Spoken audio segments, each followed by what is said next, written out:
Welcome to From the Ashes, the Dungeon Crawler Network podcast all about Ashes of Creation by Intrepid Studios. Bear witness to the rebirth of the MMORPG genre from the ashes of an industry that has left the gamers behind. I am Aggelos, the founder of the Dungeon Crawler Network, joined once again by the one, the only Thais. How are you? I'm good. And how are you? Wonderful. Thank you for joining me once again for this Pillars of Creation segment. We have a little bit of fun this episode. I know this is going to be a little different than some of the other episodes we've done.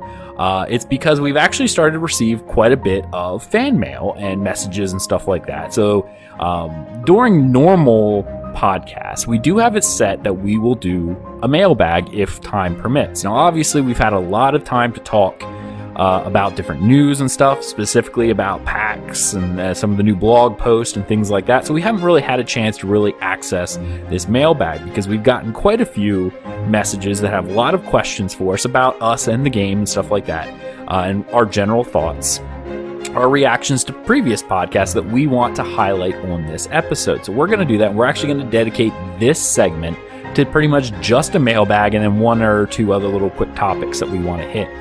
So this is going to be pretty fun for us. So, of course, if you're interested in sending us a message, please head over to our website, dungeoncrawlernetwork.com. There is a link at the top called Contact Us. It's a form you fill out. You can drop down the podcast name From the Ashes and leave us a message.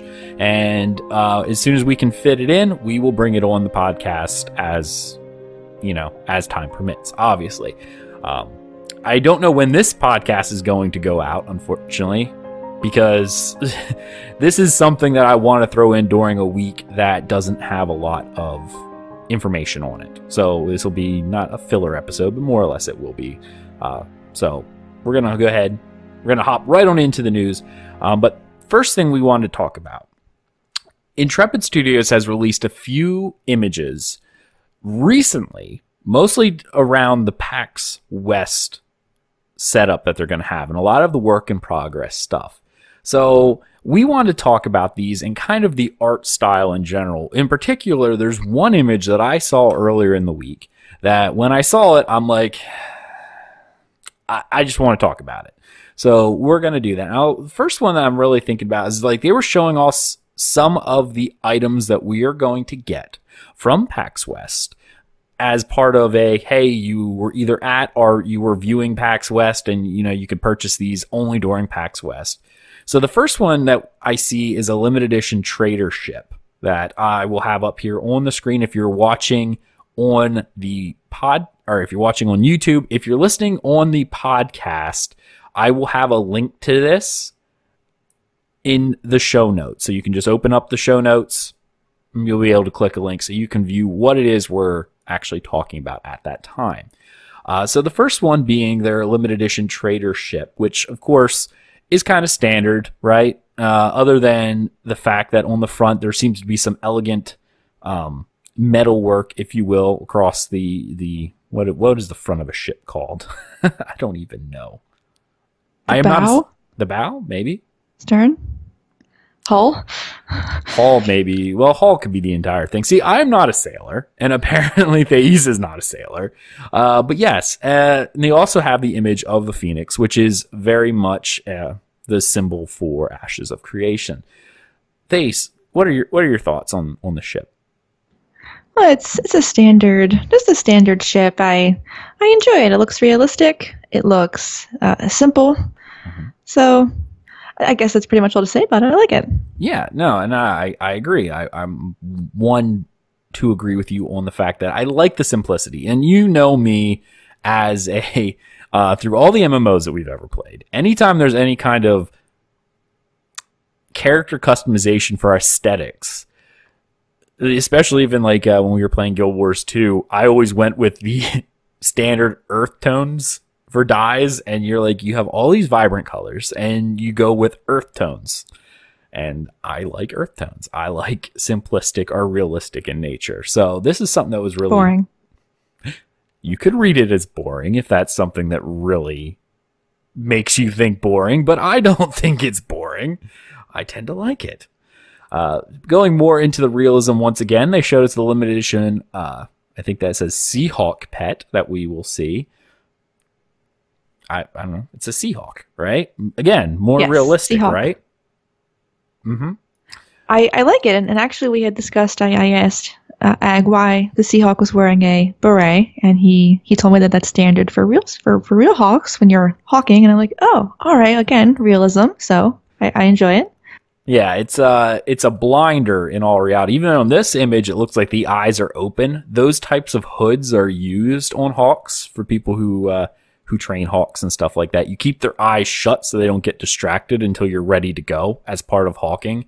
You know, you release the prey, you pull the thing off, and then they're right off the bat. They can't be watching it ahead of time. They have to find it and go. So that is kind of the idea behind, you know, that little hood that you see in the image.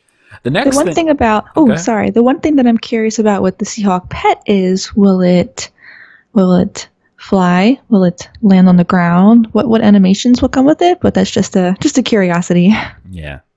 Yeah, that's more animation than actual art style. And anyone who's listening, I am leading up to something. That's why we're looking at all these and analyzing all of these. The next image is their limited edition Caravan, which is brought up here on the screen. You can see it. And of course, if you want to see it, if you're a podcast listener, please click the link in the podcast description. We have the PAX West Caravan. So, I mean, it's a wagon, but obviously you can see the flag is the PAX symbol. There's that little X up at the top, which is, you know, it's the symbols of PAX, right? It's, you know, I wouldn't say it's realistic. It might be a little corny, but that's the whole idea of it. It's, hey, it's from PAX West, right? No? This is actually the one that I like the most. Because I feel like if you're just starting out as a caravan leader, you're going to have a very simple, you know, little rinky-dink caravan. And when I look at this, that's what I think. Rinky-dink little starter caravan. Again, realistic. So I like it. And I like that the lantern kind of hanging off the front. Okay. All right. The next image we have here on the screen, obviously, is the limited edition housing item for PAX West, which is just the Phoenix. It's a Phoenix statue with West written on it. It's a housing item. It's a statue. You can be as elegant or whatever as you want with that, right? Okay. So all of that was kind of to lead up to this last image that I'm going to bring up here on the screen. Everything that we've seen so far, with the exception of possibly the Caravan, which has some, you know, Easter eggs related to PAX, has been more realistic in nature. Now, the next thing they showed us was a work in progress of the Ranger bow. Okay. And now, if you're looking at this thing, the reason why I pointed it out, some people liked it. And again, this is 100% subjective to the user. Okay. I can't say that I dislike it, which I do. I don't really like it. But art is something that is completely in the eye of the beholder. This is not something that I can say with a definitive is a failure or a success, only in my own eyes. Okay. That way, before anyone jumps down my throat one way or the other, this is subjective to the user. Some people may like it, some people might not, but I wanted to talk about it. So we've seen a lot of things, especially even from the original trailers and stuff that we've seen, that they've kind of been going with this more realistic view. There's been a few real high fantasy flares, but the majority of it has been more realistic in nature. And that was actually what drew me to Ashes of Creation in the first place, was this realistic point of view. I like realism. I like games like The Elder Scrolls. Not just online, but the whole series, and The Witcher, for instance, because everything in those games tends to be leaning more towards the side of realism. This bow has a very distinct World of Warcraft feel to it. Okay? It is very high fantasy, very unrealistic, and I'm not really sure I like it. Thais, what are your thoughts? My biggest concern, I guess, with it is just from the simple picture, it looks like a very small. It looks like it'd be a short bow. And I personally, I like the very large bows, the long bows. I feel like they just look more aesthetically appealing. I also don't like the details on this bow. So I guess I'm with you. I don't like the way this bow looks. Are you only saying that because you don't like the snake decals? Or are you saying it because of the high fantasy nature of it? Because there is a difference. You can not like serpents and therefore are turned off by the aesthetics of this particular bow. Or, or in your case, the spees, as you call them, the spiders. If this was a spider bow, you would be turned off right off the bat just because of the nature of the content, not necessarily the structure. You're absolutely correct. I do like high fantasy. I like bows that are made out of water. To me, that would be kind of really interesting. So it's dark. What, there's like blades on the front? Why? So no, you're absolutely correct. It's got the snake, not my thing. Right. For me, it's the entire aesthetic. I don't mind serpents. The whole thing could have serpents carved up the shaft of the bow itself. I am fine with that. I like the intricate detail, but when you start getting so, I guess, like if you look at those front spikes and stuff like that, it's like, it's unwieldy, and I'm sitting there going, this isn't for me. Obviously, this bow bears a lot of resemblance to the more Middle Eastern city, the metropolis that we've seen thus far. Not every metropolis is going to look like a Middle Eastern city, by the way, just so you know. It's supposed to actually go up based on various factors, not necessarily just that. But the one that they've always showed us has been very, Middle Eastern, African inspired. And you also see a lot of the snake motif everywhere and that kind of stuff. So it would make sense to be a bow there. I would prefer if they downplayed a little bit of this. And again, this is concept. So maybe when it actually goes into play, it will be a little bit more subdued, in which case maybe I won't have such a huge problem with it. But its shape, as of right now, is a little too for me. If this was actually supposed to be a 2-scale model, like if when it actually is translated directly into the game, it is of this. And it also bears a striking resemblance to several of the bows within World of Warcraft itself that have that exact same shape, that exact same, structure to it, those little front spikes and things like that. And that's the first thing that I thought of. So I don't like that there's such a close comparison between the two. Now, I know you like simplicity, but there's probably going to be more than one bow in this game. Do you want all of them to be very simple, or can some of them have intricate designs? It depends. Like you said, I don't need everyone, but yeah, some of them I would like to be a little bit more simple. No, I definitely don't want all the bows to be, I guess, 100% realistic. I get, I like realism. Again, that is me, and the game is not just me. Like, it's an MMO, it needs to be for everybody. It doesn't need to be for everyone. I don't want to roll into that, but I just prefer the more realistic aesthetic. I do like fantasy to an extent, where they start adding things like this. It's just, this is a little too much in my eyes. Like, this right here, what we see right here on the screen, does not fit the aesthetic that we've seen thus far in the game. And I think that's what's most jarring about it. Like, all the videos we've seen so far, you can see the characters walking around. You don't see anything like this. So that's why I guess it feels very foreign, very alien to me, is because we haven't seen anything like this so far. Oh. I agree with you. Yeah. All right. So that, just a quick thought that we really wanted to hit on before we actually get into the mailbag. So I have a couple messages here, so we're going to hit them up and break them down into their various questions. I'll read the questions and then we'll respond as we normally would. So this first one here is from Voxiv over on the Ashes of Creation subreddit.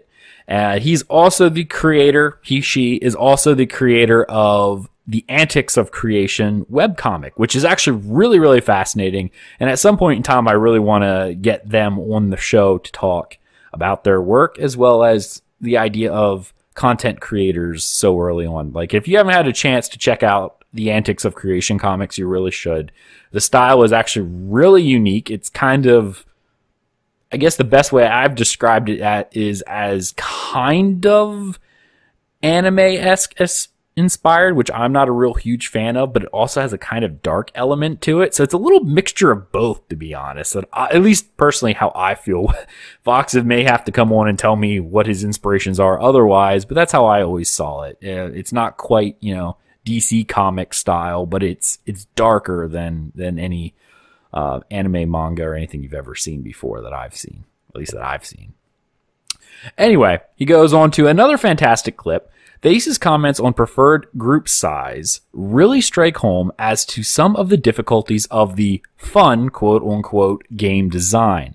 This begs the question, are 5-man groups in other modern games a good fit because that's the ideal number, or because content has been finely tuned to work to that number? My guess is it's at least a bit of both. All right. 5-man content. We talked about this during the last episode when we talked about I guess I shouldn't say last episode, because it wouldn't have been the last one. Episode 14, I believe it was, where we talked about the group dynamics blog post. 5-man content. Why is that good or not? Someone in a comment, I forget where, had mentioned that we think 5 is a great number because we're biologically designed to. We have 5 fingers, 5 toes. It just feels right. I do agree with that. I also agree that because 5 has been the number for so long, that content is tailored towards 5. We're used to having 5. And it feels right because everything, not everything, but most things are now done with a group of 5. So you're just used to it. Anything else is scary, and 3 DPS is the right amount of DPS, and it's just the right amount of numbers filling up a hallway in a dungeon. It feels right overall, and it's scary to change that. So in both ways, I agree with them. It's because it feels like it's the right number, and it's also because it has been for so long, so we're scared of it changing. I'll talk about this as in 5-man groups, at least in the idea of Ashes of Creation and some of the older games. I can understand why you would have 5 would feel fairly decent, because, and again, 5 may not be fairly decent if you really think about it, but the way that I most often think about it is you have 5 DPS, or not 5 DPS, 5 people in a group. You have a tank, you have a healer, you have a melee DPS, a range DPS, and a caster DPS. So there's your 5, right? That has been the modern MMO, right? Because support hasn't been something that has come into modern MMOs. At least not on a grand scale, right? Like I said, Rift had a support slot, which turned out to really just be a DPS that could almost do as much, if not more, than some classes. But that's how I see 5 being broken up. But you could also think about, you got your tank, your healer, your melee DPS, range DPS, range as in either mage or like archer, physical or magic. But again, those are 2 damages that matter. And then you have a support role. But then you have multiple support roles. So you could have healer support, for the entire group. You have mitigation support, and you also have DPS support. Things that, you got 3 extra right there. You're at 5, or there's 8. There's your 8 right there. If you really want to break it down in that level, like, you can add numbers if you really want to start segregating out the different types of classes and roles, because there are more than just the tank, healer, DPS. But obviously in the past, and I say decade, but it's actually been longer than that. It's been, 15 years almost of people just rolling in support into these DPS or tank or healer, or to the point where some games go, okay, DPS are just DPS, but tanks and healers, since they're already kind of doing support, quote unquote roles, we'll just stick that in with those roles. So it's really been this consolidation of the various roles into fewer and fewer classes to allow our numbers to shrink.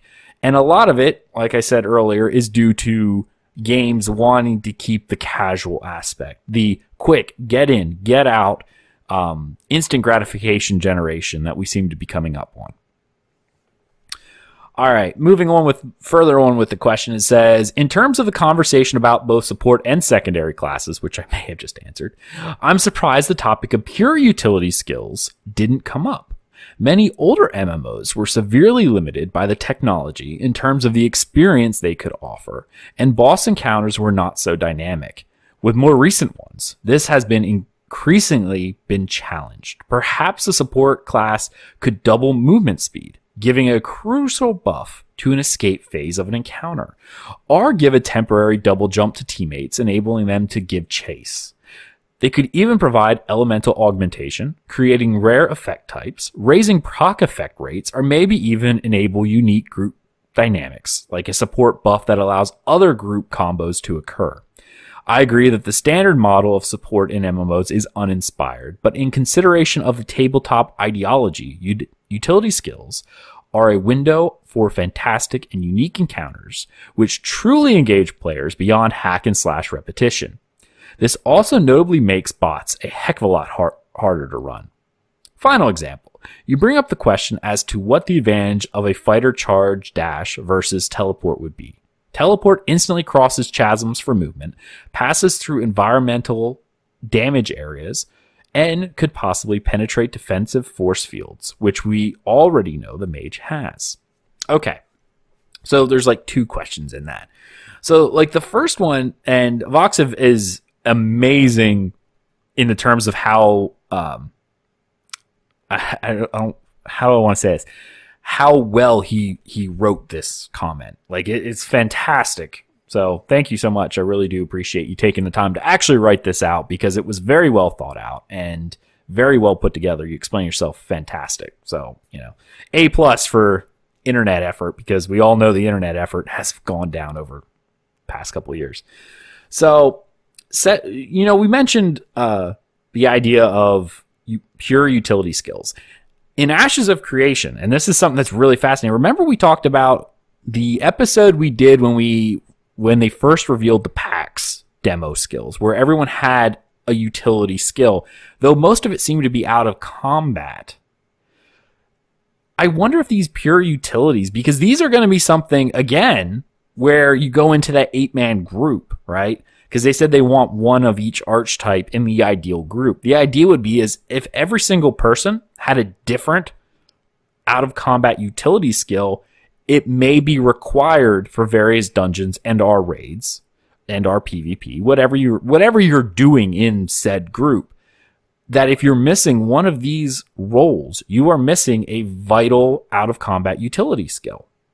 Like we had the threat detection for the tank, we had tracking on the ranger, we had detect magic on the mage, and I believe the cleric had, what was it, detect, was it like, it was like the miasma thing for removing curses or something along those. I can't remember right now, so I apologize. I can't remember. Yeah. But do you feel like these out of combat things are going to be more than a gimmick, or do you think they will actually provide some sort of utility during a raid? That's so difficult for me, because up until this point, most utility skills have been purely gimmicky, and support classes haven't been there. Every class has had a support skill or a utility skill that pretty much is not needed in raids or dungeons. Pretty much, not all, but most of the time they're just not needed. Like sprinting, most of the time you don't need sprinting in a boss battle. You mean at least in modern MMO, like yes, yeah, okay, yeah. So it's so hard for me to come up with an answer to, because right now I don't see how a pure support class would be needed, and I probably won't be able to see that for quite a while. And you bring up a really good point. Like I said earlier, modern games haven't had this level of the idea of support classes in a long time. And Voxit brings up an amazing point. I know a lot of people say, oh, these older games, they had all these support roles, but older games were also limited, like he said, by the technology of the time. Yeah, there was a lot of buffs and stuff like that, but the bosses were not near what we had before. So many of them were tank and spank with a few random utilities. We don't see the type of boss encounters that even modern World of Warcraft has. Final Fantasy XIV has, some other games that, ESO has. Like, there are mechanics where entire phase shifts, like you're not even fighting the boss anymore. You're doing something else.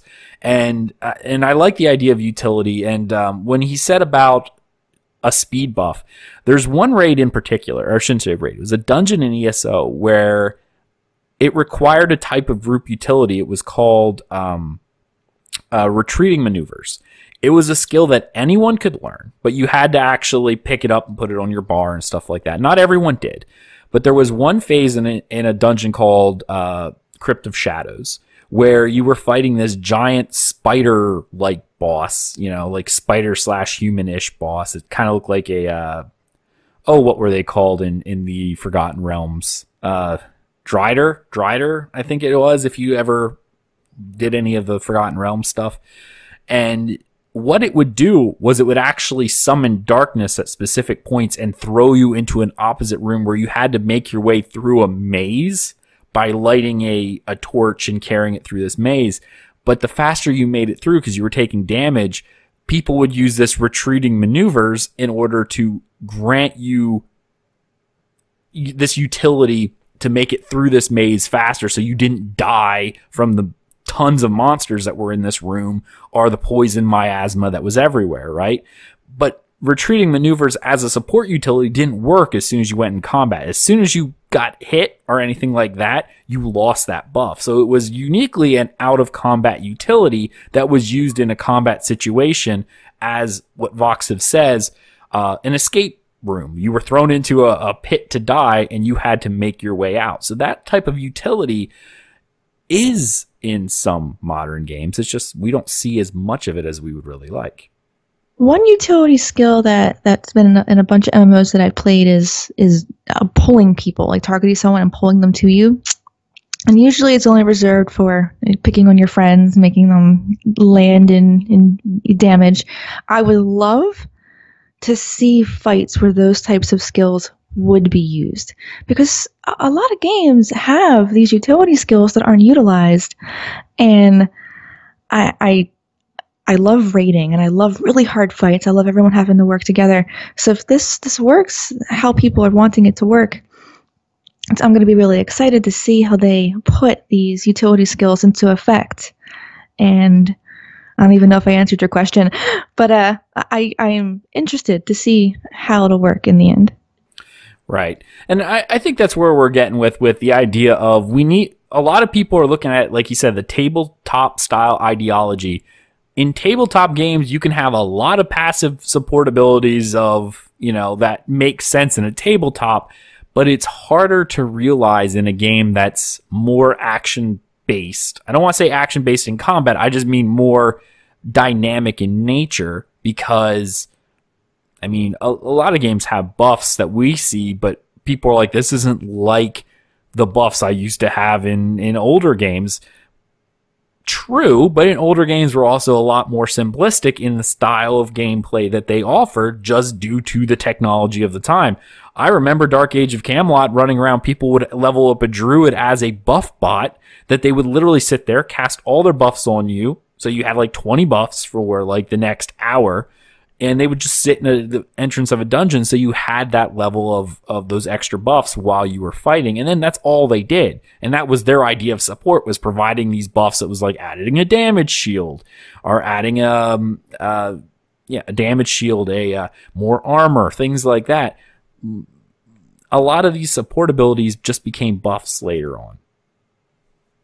Can you read the question for me one more time? I want to make sure I answered it. No, you did. I did? Okay, good. It was just talking about the idea of support. And then obviously you talked about the idea of teleport, providing more about the question I had about the advantage of the fighter charge, and actually something that I didn't even think about, the idea of crossing chasms for movement. Being able to almost like an instant port, if you will. I think Guild Wars 2, didn't your Mesmer have that where you literally like drop a portal and just pop across the distance? I think you did. Yes, it did. I haven't played a Mesmer in forever. An entrance and an exit. An exit. Yeah. And you can. Cause remember, I used that a lot to teleport you to the end of jump puzzles because you couldn't do them. Well, no, I wasn't even thinking of that one, but yes, I do remember that. Thank you. Oh man, glad I didn't play on my Norn character. I feel bad for that. And finally said, on a side note, since you are far better spoken than you give yourself credit for in the opening, thank you for that. The actual way to pronounce archetype is archetype, not archetype, like I was saying.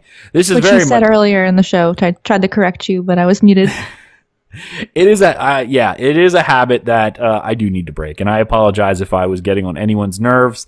I know the pronunciation, but I had a myth teacher in college when I was doing my mythology course, and she was not from the United States, and I don't know why, but she always pronounced it archetype. And that's how she pronounced it. And I just picked it up from there, and I've never let it go. And so I will work on that. I apologize. Every once in a while I do get words wrong. So thank you. I have to fix it too, since I was saying it incorrectly as well. Yeah, archetype. Yeah, I don't know. It's just I know that E gives you a different connotation of the word, but I always, in my mind, I drop the E. Oh, and there my cat just threw my thing down. So if anyone's watching the video right now, they can see me trying to get all this together because my cat is terrible. There we go. Should be okay. All right.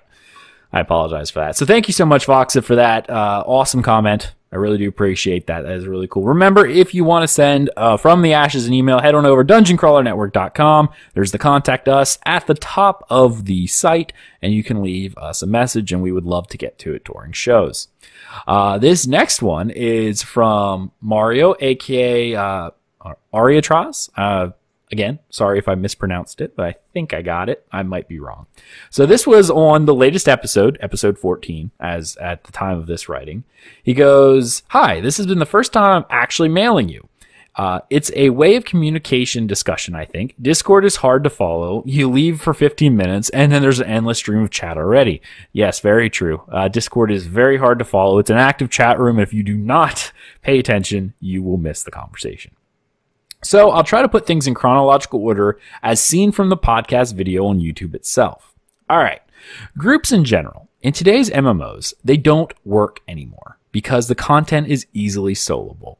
And the groups that do exist are made randomly by Dungeon Finder tools.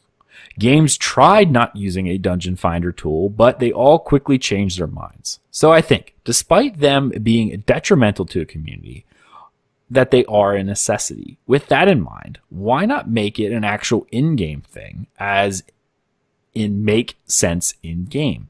A board, for example, in your city node, listing people in groups and then applying to them, giving the location of the actual party leader, for example, or you could then whisper them, making it something engaging.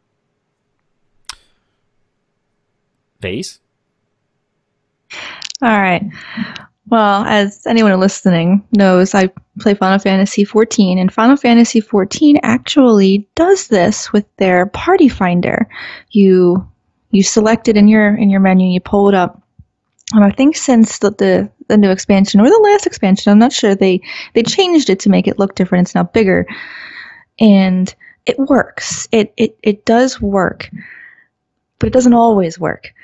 And that's because when content gets old, people stop posting wanting parties for specific content. So right now when you log on, there's 60 some people looking for a party, and you can message, you can change settings, you can ask what they're looking for specifically, their experience, you can even post what specific experience you're looking for. And it's an amazing feature. I really, really like it. If you're trying to do something specific, it works. until the content gets old and then no one really wants to use it, which is where Duty Finder comes in, which is your standard dungeon finder, which I also really like. I like Dungeon Finder. If you're trying to just find a quick party, I feel like that works really well too. Having both of these options gives you a much better chance of being able to complete the content that you want to do. And I really enjoy having both of these options because it just really opens up the game for so many more players, and you can contact people so much easier. I feel like it's a smarter decision to have both of these instead of just one or the other. Because if you have just the party finder, there's no way to do anything quickly, which I know instant gratification, it's a lot of people don't really want the instant anymore, but sometimes it's all you have to work with. So yeah, I like the whole board idea, and it's a good idea. What do you think? So I actually have an issue with the comment about dungeon finders. I think they are a complete detriment to the community as a whole because they allow you to skip the process of actually forming a group and creating those social aspects and those social bonds, because all you're able to do is you click a button, you get sent into a dungeon, and all of a sudden it creates this instant gratification community where all they want to do is get it done as fast as they humanly can so they can move on to the next thing. All right. And you don't need a dungeon finder to do old content. That is what guilds are for. Do a retro raid night. Do something along those lines to go back and actually, socialize with your friends. Like we did this in World of Warcraft, both you and I and my one real life best friend. We would go back and do old raids just for the fun of it, to collect old things, to collect old equipment just because we thought it looked cool. Like you can do these things without the need of adding this instant gratification nightmare that is the dungeon finder. They are terrible for communities. They might not be bad for content, but they're terrible for communities. And it's what has brought this genre into the pathetic state that it is. All right. So I'm not, like I said, I'm not mad at anybody. I'm very passionate about this topic. I do not like dungeon finders at all. You have any comment to that, Thais? No. Well, I'm not sure where I left off, so that's okay. I'm not sure what to say. We will move on to the next bit because we've been going for a little bit. All right, so you touched on dungeons in general, and even later in the podcast talked about farming or offering services for bidding. The idea of dungeons nowadays has greatly shifted. Dungeons are significant events, not as significant as raids, but significant nonetheless. I think there should be significant time investment to run or even prepare for a dungeon. One of the biggest problems plaguing MMOs today is the instant gratification, which I mentioned. You mentioned casualization, which I agree with. If you want to log on for half an hour, you should not really be able to achieve what in lore would have been a significant event. You need to work towards it, which makes the reward of completing it greater. The travel to the actual dungeon may be perilous as the dungeon itself, so people would have to gather in a safe place, which makes sense, to prepare, supply, etc. Then set out together on whatever mission/dungeon they wanted to do. Not only should dungeons take a while to run, but setting them up should also take some time, like setting up a siege for a rival city, which is essentially what a dungeon run is. You're sieging that colony of mutated dung beetles that has been expanding too much and are attacking your supply lines or farming the same resources. You can't just go in unprepared. All right. Now, I know, Thais, you mentioned that you had some comments on this particular thing. I actually absolutely disagree. When I think of a dungeon, I think of something that it may be significant to the story and the world, but I think of something that's not nearly as difficult as a raid. A dungeon should not take, in my opinion, should not take more than an hour. It really shouldn't, because it's not something that's going to be grand and gigantic. Leave those types of things for the much larger content, like a raid. If I only have 30 minutes to play, I should be able to accomplish something, no matter what it is. Maybe not a dungeon, but something. And for raid, you do have to gather your raid food and make sure you have things to repair, and maybe getting there is difficult, going through it's difficult. One of the raids that I think of that comes to mind is Firelands, and wow, and just walking through the raid was perilous because the area was dangerous. But for a dungeon, something that in my opinion should not be huge, it should not be perilous to get to the dungeon. You should not need to prepare for something that's only going to take you 45 minutes, whereas raids are going to take you 4 hours. It's just something that they should be kept separate because they are two totally different types of content. You know, you're right to that extent, but I also think that dungeons should be indicative of the content that's being run in terms of the amount of content. There can be small dungeons, which take 30 minutes. There could be larger dungeons that take longer. But the reward should be, respective to that level of content.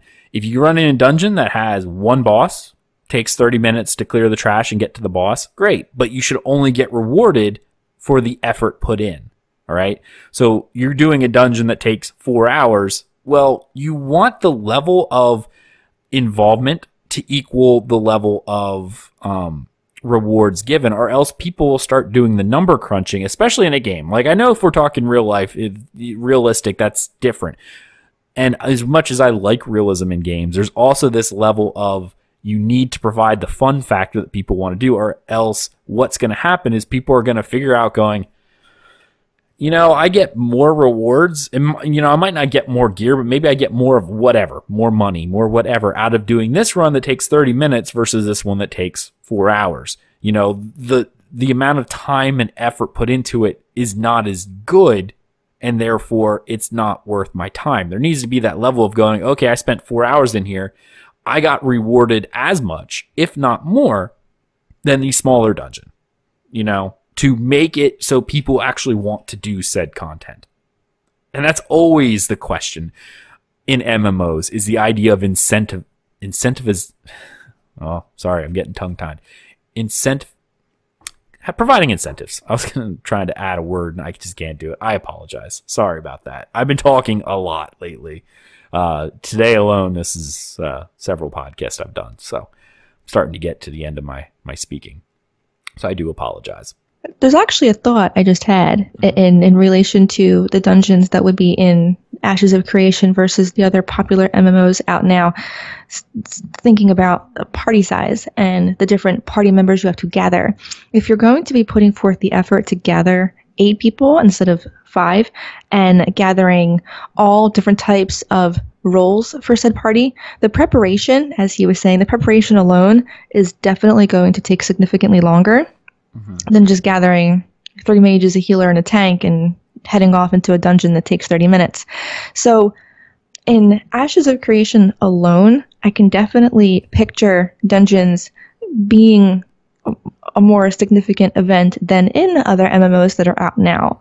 So if that's what he's looking for, I definitely think that the chance is there for them to be exactly what he wants because of all the effort you have to put in just to get to the dungeon. And also keep in mind, everyone who's listening to this, and the next thing we're actually going to talk about, maybe I should probably read it first. But remember that dungeons in this game, they're doing very few instances. At least that's the plan. They may instance boss rooms and bosses so that you can't cheese mechanics, but the majority of the dungeon very well could be open world. So you could start a dungeon with 3 or 4 people and just work your way through it, and you would have opportunities to pick up more members as you go along. All right, so it's funny you mentioned group size because we're going into this. As far as group size is concerned, whilst 8 seems high, it doesn't sound bad. You touched on it during the section of guilds, but if you need more people on average to complete things, the social circle grows naturally. If you are dependent on other people, which in an MMO you should be for many things, professions, certain combat zones, PvP, these things all fuel the community, which is, in the end, the lifeblood of an MMO. If you take WoW, for example, in the early days, there were many times where I didn't really feel like playing, but I logged on, talked to friends, and ended up doing silly things, like trying to attack Alliance Outpost, aka Westfall. But I logged on to spend time with the people I had gotten to know, because grouping with these people made things a lot easier, both questing and other things. Running into people wasn't ever annoying like, oh crap, he tagged my mob. So if you need 8 players to do dungeons, which again, I'll iterate are usually significant events, you'll notice that the mage you got in your group, he knew when to CC, when we had a good chat, and when we were still looking for more members and preparing, I'll ask him again. There you go. Like you said, you're forming social circles, right? By doing these types of things. You know, you're running with somebody. They were good. What do? You add them to your friends list. That's what friends lists were originally for. You know, you made friends as you went. You make comments. You go, hey, that guy was pretty good. I'm going to invite him. Hey, Thais was a fairly decent healer. I'm going to add her. That way, next time I need a healer, I know who to look for, right? Or that Aggelos is one really bad DPS. Let's blacklist him so we never bring him again. Man, that sucks. I'm going to have such a hard time getting groups. Darn. Anyway. You have any comment on that one before? It was kind of straightforward. Just a small off-topic comment. People nowadays feel like they're less friendly than they were back in the day, because the game that I actually had the most friends, where I sat around and did nothing because I just wanted to be on to talk to people, that I had the largest guild and that the most opportunities to be around people, was actually MapleStory. I would sit in town and talk for hours, play a little OMAC or play a matching card game, and do nothing else, because your circle of friends, your guild, was there with you, hanging out, just because. I feel like people are less friendly nowadays, because it's hard to just sign on and talk to people. People want to be doing things, but they want it to be quick. Just something I was thinking of. And you were making my point for me from earlier. The reason why people do that is because we provide them with these instant gratification tools that they don't need to talk to players. You're making the point for me. Yeah, people are not as nice, you know? Like, yeah, because they don't need to. You know, why have to put forth the social obligations and effort to make these groups happen when all I have to do is click a button and it just magically happens? I had a full buddy list on Maple where I do keep paying money to add more slots. I cannot think of a time where I've even had more, in the past maybe 5 years, 10 years, where I've had more than 10 friends on at a single time. Let's not get into monetization issues. But anyway, no, you got a point. Yeah, you make friends by doing these things. Next, we're talking about support classes, and you correctly used WoW and their CC as an example. You also talked about buffs and debuffs. This is also what I think support classes should do, but buffs and debuffs are rather passive. The play might be boring. A support player might just target one of the DPS healer's tanks and use an assortment of spells to complement their abilities. An example would be a cleric is having a hard time healing through a particular phase of a fight. The group is spread out and gas fills the room. The clerics clear the gas, but there's too much. He'll have to clear the other places too, but the support sees this and uses a collaborative spells that increase its area of effect and make it last longer and have it wander around. So the cleric can once again focus on healing, or add different effects to heals and make it a cleanse, make it explode in the font of light, damaging enemies and healing allies. These numbers would go to the support numbers, of course. Interactive spells, I suppose, is what I'm getting at. Okay. So the idea of adding support classes that would provide interactive spells, something that people had to interact with, that would be kind of interesting. Like interactive related items. Like, I like the idea of things not being passive, because the play is boring. And this actually reminds me of ESO a lot with their skills. Like, the Templar had something called Radiant Shards that they could toss a spear up in the air, it hit the ground, and it did damage to an enemy. But it also provided like a quick time event for somebody that if they're standing in it, an ally was, they could hit a button and get some sort of effective help, whether it was stamina regeneration, magic, whatever the case may be. But it required the player to actually interact with the spell in order for it to work. I like the idea of support abilities needing to be more of an active thing than just a passive thing. I'm sorry, I have to bring up Final Fantasy 14 again because something that I just got made me think of this. My scholar just hit 60 and got a new skill called Emergency Tactics, which I cast on myself to cast something else. The Emergency Tactics changes a shield into pretty much another heal. So when I cast something that heals and puts a shield, there's no shield, it's just 2 heals. So I would imagine a support class would cast that on me as the healer, and then I would cast a heal. So instead of me casting 2 things, they cast that, and then I cast something else on everybody else. That would be really difficult as a healer, to have someone that you would have to rely on. Well, that's the group interdependence, though. That's what an MMO is. That's so... Because as a healer, there's no one you have to depend on. Everyone's depending on you. So... That's not necessarily true. Like... mana regeneration. Maybe you need someone to actually help with mana regeneration. That's what groups generally are. Yeah. There are those possibilities, and there's a lot of times I'm quite thankful. Or I believe a monk had a skill to increase TP on his players, on his you know what I mean. He had a skill to put on somebody else that makes them regenerate a TP, but I still have a hard time with this whole support role. Well, that's because you have to get out of the mentality of modern games where everyone is self-sufficient. And that's the problem. Like you said, why would I have to be reliant on anyone else? Modern games have made it that people aren't reliant on anyone else. We're going right back to that social thing again. Like, they want everyone to be able to solo all the time.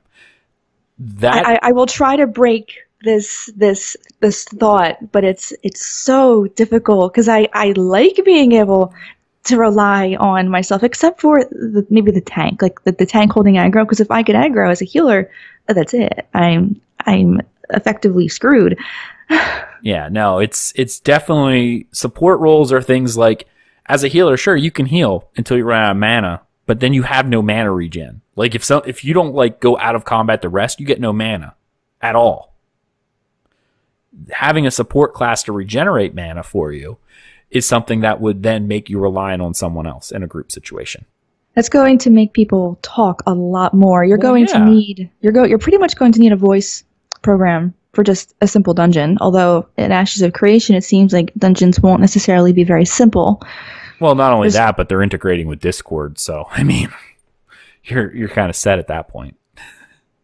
A lot of communication is what I picture. Ugh. Yeah, got to talk to people. Now, this neatly ties into his next point. Why bring a support when you can bring an extra DPS and do higher damage overall?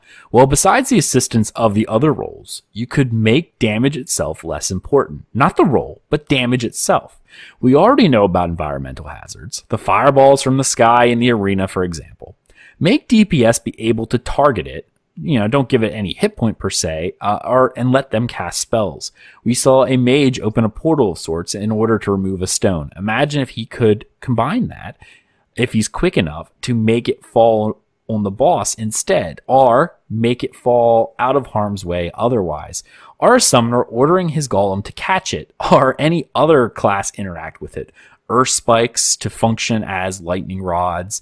If such things are used, move away from the standard, just damage a lot and wait for it to die, as you don't stand in fire. This would also have a group of 8 work better than a group of 5, and you'll be able to see which players really master their class and what comes up with creative solutions. Now, obviously, we're going to have to start really rolling through this because we're almost done, but we're starting to run out of time. He actually brings in a really awesome point here. The idea is, over the past couple years, everything has been a DPS check. Like, that has been the major thing of difficulty. And the game you play most recently, Thais, Final Fantasy XIV, is notoriously bad for this because everything is a DPS check. Everything relies on pulling higher and higher damage numbers. And some more modern games, the idea of damage trumping all is when they started adding what is known as an enrage timer. Okay? The enrage timer makes you go, I have 10 minutes to down this boss. After that, it's going to instant kill everybody. That is the mindset that makes people go, I need DPS over anything else. You know? Having a soft enrage, as it has been later known, is the idea of eventually resources of a player degrades to nothing. You know? And this is actually where slowing down combat is something that is interesting. Not necessarily slowing it down in the terms of actual action type.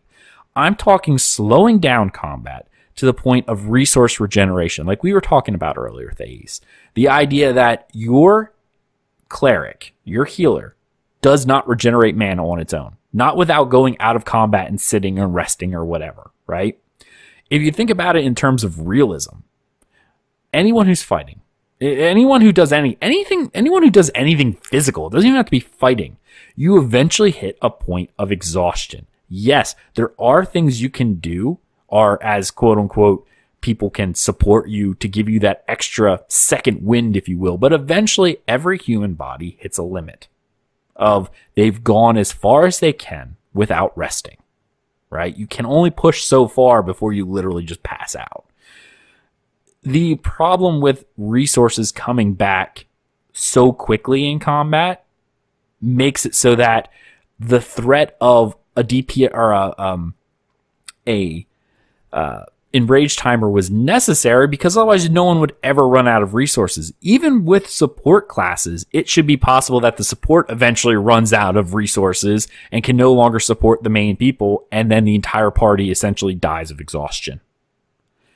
That type of slowing combat, the idea of, at worst case scenario, support class can only halt or slow down the eventual loss of all resources. Not necessarily stop it, but can halt it or slow it down, is the best they can do. And eventually, with a soft enrage, you hit a point where no one has any resources and they all die. That is how you de-incentivize DPS. I do like the idea of actually having ways that you can interact with environmental effects to make them stop, right? That does take away from your DPS, then has to split off and do something, right? That is really cool. I do like that idea. Thais?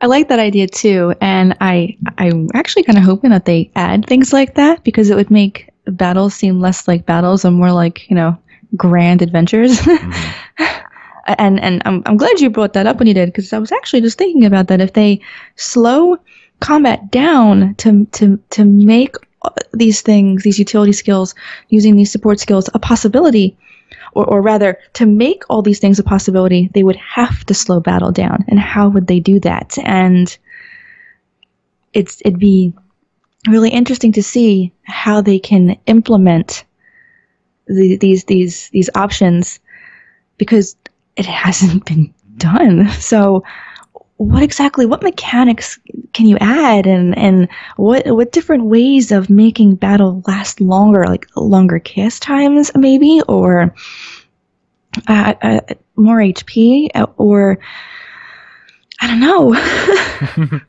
Yeah. Now it's hard to figure out ways of making these things work while still maintaining some level of modern to it. Yeah, like you said, with the idea of old support classes, if you think about them now, they're just not fun. Like, I don't want to see another tank and spank boss ever again in my life. Like, that's just not something that's fun. Not anymore. All right, so you also touched on guilds. Many guilds nowadays are almost like pugs, except that you might do content that most pugs cannot do, even though the option is there. Those are usually as small as raids they run, making it a smaller community within the game. More often, though, I don't know half the people in the guild, if not more, simply because I can do everything myself. Why spend time asking in a guild if someone wants to run a dungeon when I can easily press 2 buttons and automatically queue? Just reiterating everything I was saying earlier, which is we are right on sync here. The removal or indeed reinvention of some quality of life changes will breathe more life into both guilds and the game itself, I feel. The size of a guild will naturally adapt to the type of community they aim at. As you said, shedding the proverbial skin that is people. Yeah. I mean, I'm actually not even in a guild currently because the need isn't there. Exactly. You don't need all the time. And that was something that in older games, again, because it was so group focused, like you literally couldn't solo after a certain level. I think Final Fantasy XI was a game that after level 10, you literally could not solo. You could go up to a level 11 bunny and it would kill you because it had more health, it attacked faster, and you literally could not do enough DPS to kill it before it killed you without a group. And people don't like those hard grouping mechanics. Like even Intrepid said soloing is going to be something that they're going to allow. Obviously, they're aiming at more of a wide breadth than some of these other indie MMOs that are coming out that are only group-based. But at a certain point, you have to say soloing can't happen here. You know, there's got to be points where you're like, you need other people, or else it's just a single-player game that other people happen to run around in. Looting rules are an interesting one. In a game where community means nothing, I would say that the bidding system is a horrible idea and open to exploitation. I can see this guy really needs that gear. I'll bid on it so I can get more gold. Yeah. In a game where community is a lot more central and integral to the experience, I will make a list of people whom do this. The old blacklist will come back, and they will find it very difficult to find people to do content with. So because such actions have consequences that are not scripted, people think twice before they are, complete assholes, which is true. This is still anonymity, of course, but it feels less so if a character is really an extension of yourself. You put in a lot of time into it, but now you can't find people to do content with you because you like to be a dick. You'll probably make a new character and act nicer, and the community will be better as a whole, which is when the bidding might start to work, though I'm somewhat reserved about it still. So yeah, we talked about the bidding system that they're contemplating. Like, this actually has been everyone I've talked to has kind of stood off from this. Like, bidding. The idea of it being an option, in my eyes, as long as it's an option, that the group, even if it's a pug, if pugs exist in this game, which, I mean, they will, but I mean the automated pugs. Let's just say the worst happens and dungeon finders are added. And there should be a voting thing. Like, Guild Wars 2 does this with their PvP maps. When you log in and do a queue for a PvP battleground, okay, it shows you all these different, like 3 or 4 different maps, okay? And what happens is each person gets one vote, and they vote on the map they want. And the map that actually has the largest amount tends to win.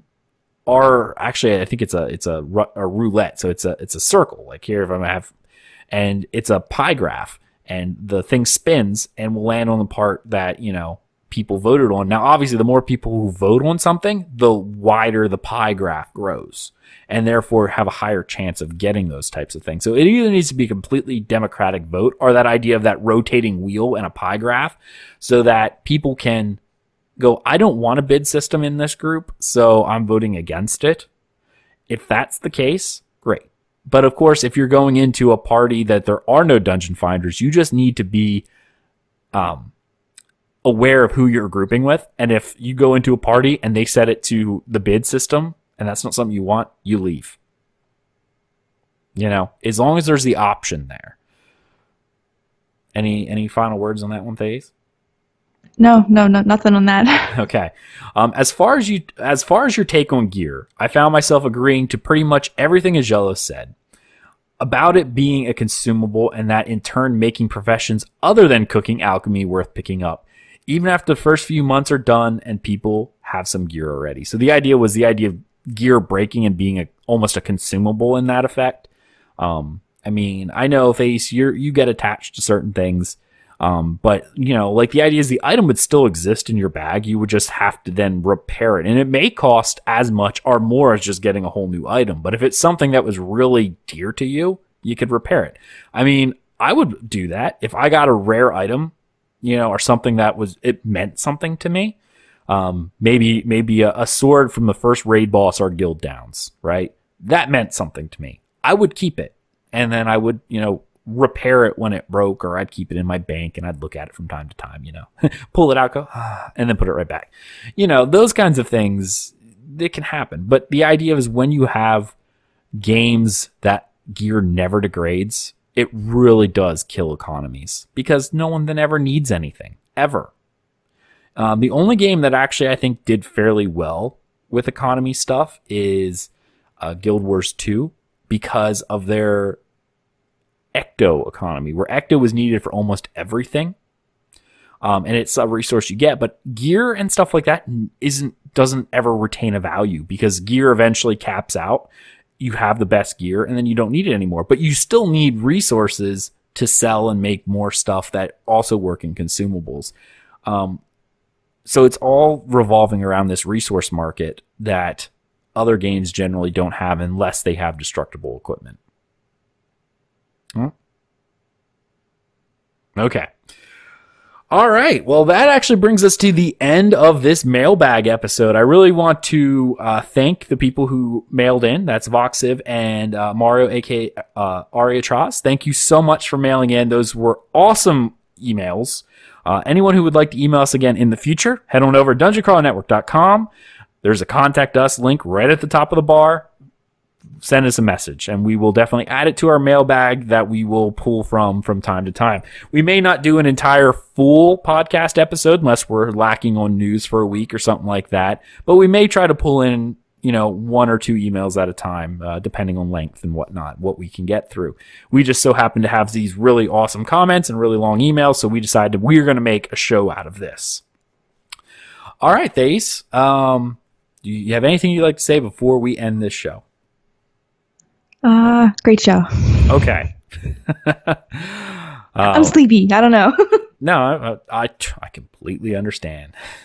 All right. Thank you so much for watching From the Ashes, the Dungeon Crawler Network podcast, all about Ashes of Creation. You can follow us over at dungeoncrawlernetwork.com. Check out everything we do, all of our pages on Facebook, YouTube, Twitch, all of it, Dungeon Crawler Network. That's how you find us. Thank you so much for watching, and we will see you in Ashes of Creation. See you later.